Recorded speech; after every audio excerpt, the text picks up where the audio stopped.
I think what the average voter out there wants to know is, what are you going to do for them if you're elected to the Senate? So where do you stand right now on, let's say, jobs and the economy? And you can start anywhere you want, whether it's regulations or taxes.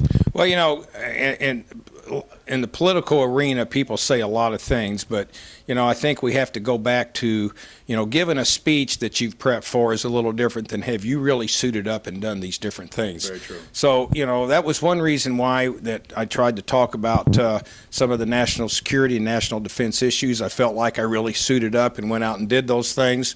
The same with agribusiness. You know, I suit up, I go out there and I work in my tree farm. In education, which is going to be going forward, we're going to have to do a better job in this country and in this state educating our workforce.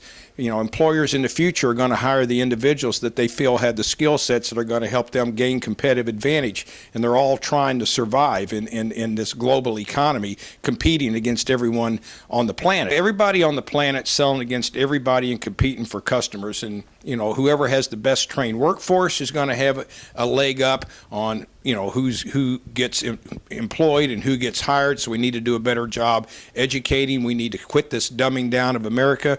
But again, when you teach college and you grade papers and you chair research on outsourcing and offshoring, we feel like we're the everyday candidate that's got real time in the trenches. It's one thing to talk about it. It's another thing to be involved in it. And I was fortunate in my career to work for some global companies in the healthcare industry. So we've always got to put our best foot forward. But again, it starts here with a more friendly business environment. Okay. We need to get government out of the way. We need to get the handcuffs off, and then we've got to protect America investment and entrepreneurship and our research and development. We've got to protect NASA. We've got to quit letting the world reach in and steal what we've got and take our proprietary technologies and then develop them, reproduce them cheaply, and then go out and sell them on the market at unfair prices and taking away our customers.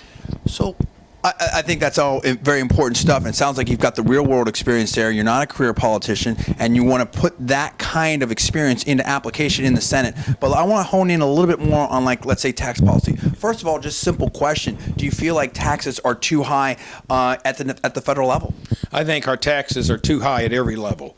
So we need to cut taxes. You know, I think we need to take a look at the whole IRS setup. Maybe that's the wrong way to tax in this country. Okay. Maybe we need to eliminate that and replace it with a fair tax, for example. Mm-hmm. You know, I think we need to take a look at other options that may help us to do a better job. You know, we also, with a fair tax system, that gets everybody that's here, whether you're here legally or illegally, helping carry the burden. Mm-hmm. But I think we need an immigration policy too, that if you're in this country, you've got to be here legally. If you work here, you got to be in the tax system. Pay your taxes. Yeah, if you want to live here, you need to be a contributor, not a taker. And if you want to be a citizen, we've got a process and you need to follow it.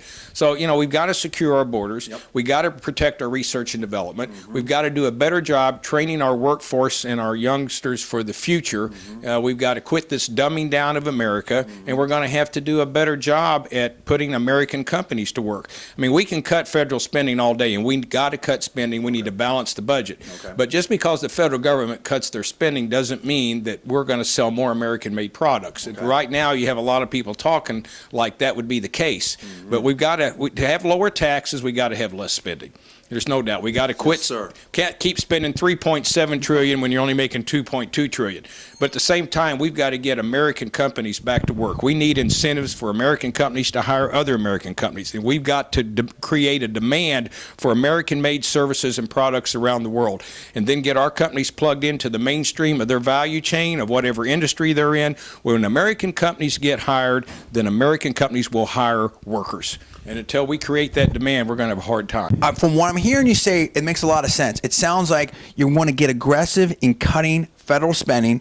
You also want to lower and simplify, reform the tax system, basically, reform it and lower it. But also what I keep hearing you come back to in a very interesting way is that we also have to make sure that our industry and our people are prepared to add value to global organizations and to compete in this global marketplace. It is a global marketplace. It's everybody on the planet competing against everybody.